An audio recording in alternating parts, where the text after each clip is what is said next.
प्रणिता बातमी नाशिकची वाढत्या शहरांसोबत अनेक प्रश्नही वाढतात, पण त्यांची उत्तरं शोधण्याचे प्रयत्न तुरळकच होतात। पण नाशिकमध्ये मात्र सपोर्ट ग्राहक ग्रुपने एक आगळावेगळा प्रयत्न सुरू केलाय। शहरातली वाढती बेरोजगारी आणि ग्राहकांच्या वाढत्या गरजा लक्षात घेऊन त्याचं निराकरण करण्याचा प्रयत्न हा ग्रुप करतोय।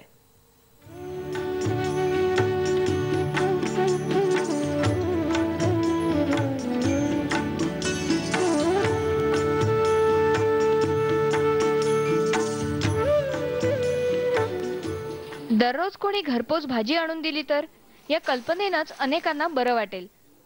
भाजी आणणं, बिलं भरणं यासारख्या दैनंदिन गरजेच्या गोष्टी बिझी शेड्यूलमध्ये कटकट ठरतात।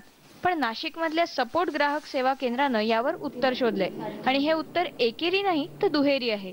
आम्ही नाशिक शहरामधल्या प्रमुख वस्त्यांमधला एक अभ्यास केला आणि त्या अभ्यासाला धरून एक नाशिकमध्ये सपोर्ट ग्राहक सेवा केंद्र सुरू केलं।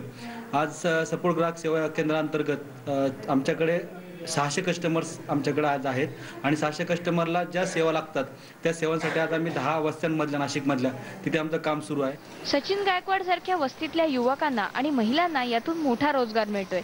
कॉलेजला पण जायला वेळ भेटतो आणि इकडे पैसे पण कमवायला वेळ भेटतो। अभ्यासासाठी पुरेपूर वेळ भेटतो तिथं आणि इकडे 6 ते 9 वाजेपर्यंत असतं, त्यामुळे कॉलेजला जायला काही अडचण येत नाही। या सपोर्टमुळे समाधान, सुनील यांच्यासारख्या गरजू विद्यार्थ्यांना खऱ्या अर्थाने सपोर्ट मिळालाय आणि डॉक्टर डहाळेंसारख्या कस्टमर्सना सुद्धा चांगल्या सुविधा, चांगल्या सर्व्हिसेस मिळत आहेत। काय वाटते तुम्हाला ह्या संस्थेबद्दल? ही संस्था अतिशय चांगली आहे। या संस्थेमुळे म्हणजे या पोरांनाच नाही तर आमच्यासारखे बिझी ज्यांचं शेड्यूल आहे आम्हा लोकांनाही भरपूर यांचा फायदा झालेला आहे। सकाळी उठल्या यांची पोरं येऊन आमची गाडी साफ करून जातात।